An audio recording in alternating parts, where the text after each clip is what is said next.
Good afternoon, everyone. Today I'll be recording a video on mathematical induction divisibility. So, normally, first of all, with anything to do with mathematical induction, I'd recommend that you understand mathematical induction itself and proof by mathematical induction. I gave an example and I also did this topic in my last video.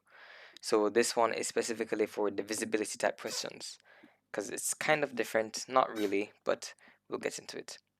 So, today. Oh, sorry, I'm just getting my thing fixed. Right. So now what we'll be doing is first we need to know the rules. So the rules are very similar to mathematical induction, like the normal one. It's actually the same. So we have to show that n equals 1 is true, right? We show that's true. We assume n equals k is true, and we assume n equals k plus 1 is true.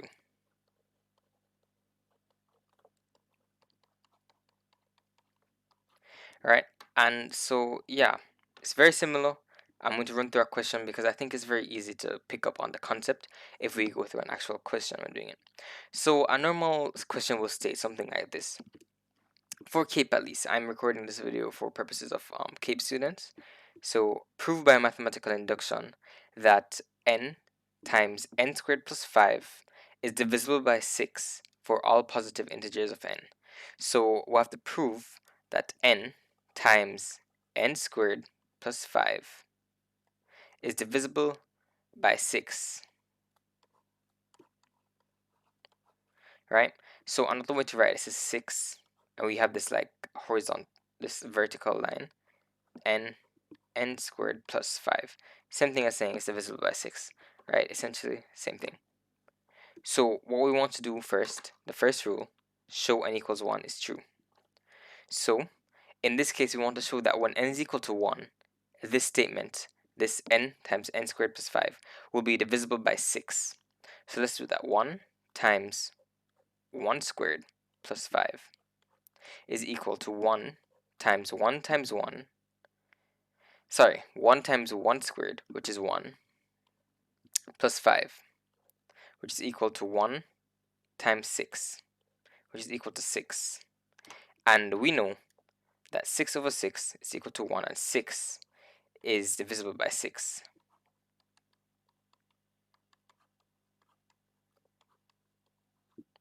Therefore, n equals 1 is true. Please forgive the WhatsApp in the background. Yeah. Next, we need to go to the second rule, which states assume n equals k is true, right? So now we have assume n equals k is true. It's true. I just use the tick for true because I'd rather, in the interest of time at least. Alright, so we have k times k squared plus 5. This is from the same n squared plus 5. We just replaced wherever we see n, we'll replace that with k. Right? And this time we'll equate it, because it is that we're trying to say it's divisible by 6, we'll equate it to 6 times an integer a. Because this means that it will be divisible by 6. Right? Because, yeah. Well, yeah, I think you'll get the idea. It will be divisible by 6, so yeah. So what I like to do typically is to FOIL or to expand the bracket. So I'll multiply what's in the bracket by what's outside the bracket. So we'll have k cubed plus 5k equals to 6a. Next, I'd like to isolate this k value. Why? It will come in more handy like in the future during this question. But for now, it's just good to actually just isolate it from now so you don't waste any time, right? So isolate this k value. Well, in an equation with two k values, I don't know which one you should choose. I just choose the one. For example, I'd choose the one with a higher degree, or if it has a higher degree, I'd choose the one. I just choose whichever one I'd like to choose because you'll probably get it back, right? So k cubed equals 6a minus 5k, because we took this 5k and we put it over on this side to transpose for k cubed, right? Now when we can continue, we need to go to the next rule, which is assume n equals k plus 1 is true, right? So where we have n squared plus 5. I really like to reiterate this because these steps are really, really easy. We just plug in k plus 1 wherever we see n. So we'll have k plus 1 squared plus 5. Now, so we'll have k plus 1. I'm not sure if you know, but when you have something like k plus 1 squared, you can either multiply it like this, k plus 1, and multiply it like that. Or you could do it a lot faster by using this method. You'd have a squared plus 2ab plus b squared. In this case, k is a and 1 is b. So we'll have k plus 1, and inside the brackets right here, we'll have k squared plus 2k, because we'll have 2 times k times 1 is 2k, plus 1 squared, which is 1 times 1, which is still 1. But don't forget to add this plus 5 there still, because that's still a part of it. It's just not a part of this perfect square. So now we can actually clean it up a little bit more. So we'll have k plus 1, k squared plus 2k plus 6. Right? Now, what I like to do, well, not what I like to do actually, what you need to do next is you need to expand. So by that, I mean we take the k and we multiply it by everything inside the bracket, and we'll do the same thing with 1. Right? So we'll have k cubed plus k times 2k is 2k squared plus 6k. And what I like to do as well is I like to just skip a line so that everything lines up, all these of things of the same order, these variables, I guess you'd call them. So we'll have k squared, because 1 times k squared is k squared, plus 1 times 2k is 2k, plus 1 times 6, which is 6, which gives us k cubed plus 3k squared plus 8k plus 6. Right? So next, what we want to do is, do you remember earlier today when we isolated for k cubed? And I was like, that would be very helpful in the future. It was up here, yes, right here. So k cubed is equal to 6a minus 5k, right? And there's one important detail that I forgot to leave out. This whole equation should equate to 4, sorry, we're going to 6 times an integer L. L is, you could use any variable you want. Just don't use the same thing that I used in step 1 where n is equal to k. Do not use a, because if you do that, for both of them, it will be wrong. Please don't do that. Use a different variable. Anything in the alphabet, anything that you'd like, please, in the alphabet, yeah. So k cubed. We know that k cubed is equal to what? 6a minus 5k. So if we see k cubed, we can have 6a minus 5k plus 3k squared plus 8k plus 6 is equal to 6 times some integer L. Next, we notice that we have k here and k here. Both of these can be added since they have the same thing. So yeah, so we have 6a plus 3k squared minus 5k plus 8k plus 6. Right, I just grouping the like terms here. And that's equal to 6a plus 3k squared, and minus 5k plus 8k is equal to plus 3k plus 6, and that should be equal to 6l. Now next what we want to do is we'll try to factor out a 6, because you see here 6 times some integer L, so we want 6 to be outside of the brackets for us to be able to get back this equation, right? So first we'll just take out a 6. We see a 6 here, we take out a 6, and then inside the brackets now, very lopsided brackets, we'll have a, because 6 times a is 6a, because we're just factoring out a 6 in all of this. And then to get 3 plus, we'll have to get a half k squared, because this is the same thing as, this half k squared is the same thing as saying 6 over 2k squared, because when you multiply it back, 6 times a half k squared is equal to 6 over 2k squared, which is the same thing as saying 3k squared. And it will add that to another half k plus 1, and that should equal to 6l.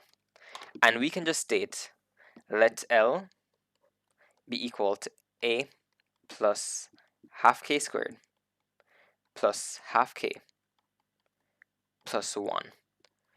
Therefore, 6l is equal to 6l, right?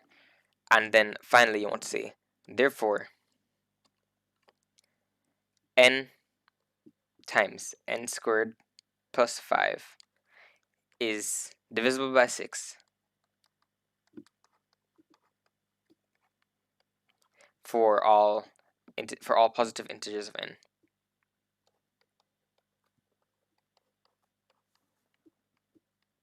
right?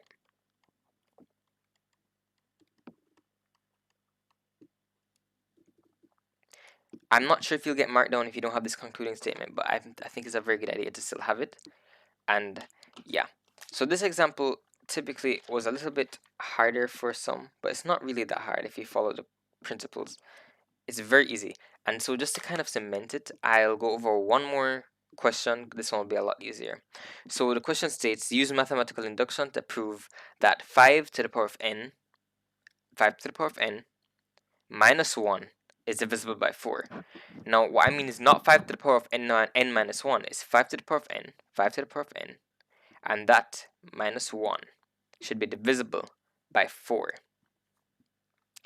So, if you remember, the first rule is show that n equals 1 is true. So we'll have 5 to the power of 1 minus 1. That's equal to 5 minus 1. And that's equal to 4.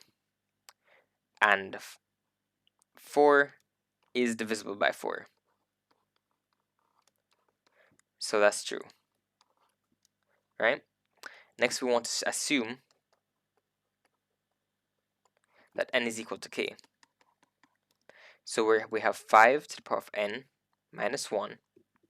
We'll have 5 to the power of k minus 1 is equal to, since 4 is what we are trying to find out if it's divisible by, we'll have 4 times some integer a,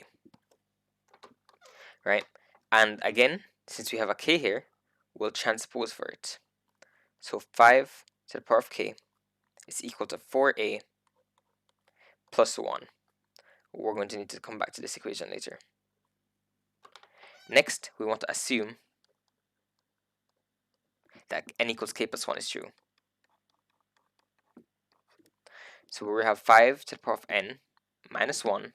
Instead, we'll have 5 to the power of k plus 1 minus 1 equals 4 times some integer l. It cannot be the same integer. Please do not put the same integer at this stage. You really need to change it because it's not going to be the same thing. Because this time we'll have k plus 1. The k plus 1 and k cannot possibly be the same integer. It can't be equal to the same integer just by mathematics, right? Well, actually, I don't say that. Maybe it can be, but for the sake of mathematical induction, at this level, I don't think we have to worry about anything like that. So just make sure you change the variable.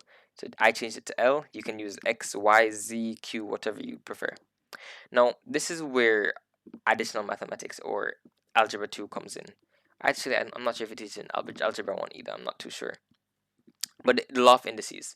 So we know that x to the power of 1 times x to the power of 2 is the same thing as saying x to the power of 1 plus 2, right?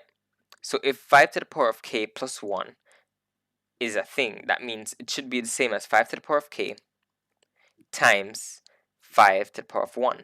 This way, when they are multiplied, we'll have 5 to the power of k plus 1. It will get us back to this equation right here.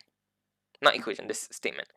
And then that minus 1 is equal to 4l. See, we just breaks it up with simple exponent rules.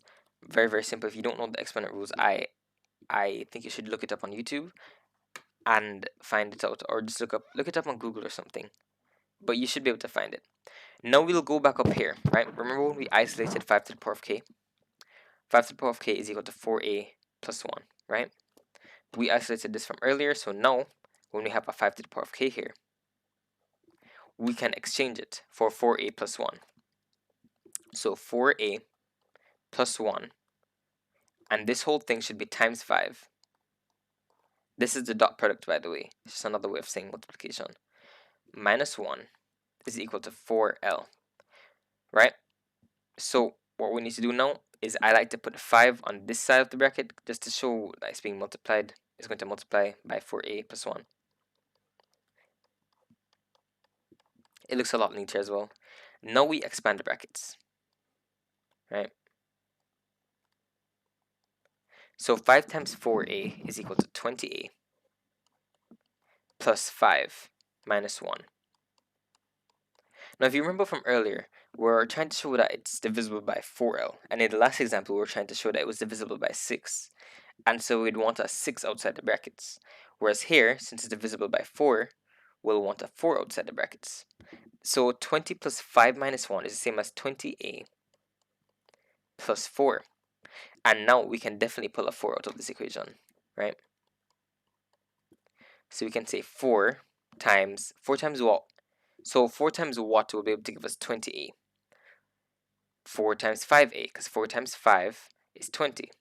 So 4 times 5a is 20a, plus 4 times what number will give us 4? 1. So 4 times 5a plus 1 is equal to 4l, right? And now we're at the end stages, we can let l be equal to 5a plus 1.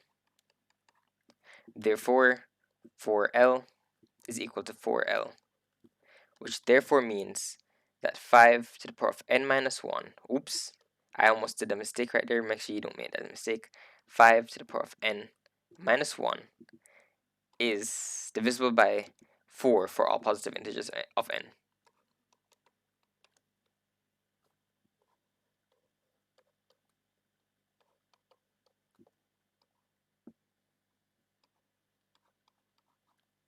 Right? And that will just be how you conclude. Essentially, that's all I believe for this topic. Mathematical induction and mathematical induction divisibility. They're very simple topics if you understand what to do. When I first learned these topics, they were very hard actually. I spent like 4 hours doing homework on this topic and I wasn't working out. But after a while, the concept clicks and it becomes really easy. So now these questions are like nothing. 3 marks on the paper. For reference, this question that I did was 6 marks, but that was on my own test from my teacher. And the previous question was 6 marks as well. I don't know how much it'll be on CXC, but I do suspect probably at least 4 marks. And so those are 3 marks. Easy marks you can just pick up for doing nothing, really, as long as you know the concept. And yeah, thank you for watching. My next video will probably either be on polynomials or cubic polynomials, or perhaps I could go on to functions. I'm not sure yet. It could also be truth tables, but truth tables are very easy, so I'm not sure if that's required. But yes, thank you for watching. I hope this video was somewhat helpful to you, and I wish you good luck on your exams.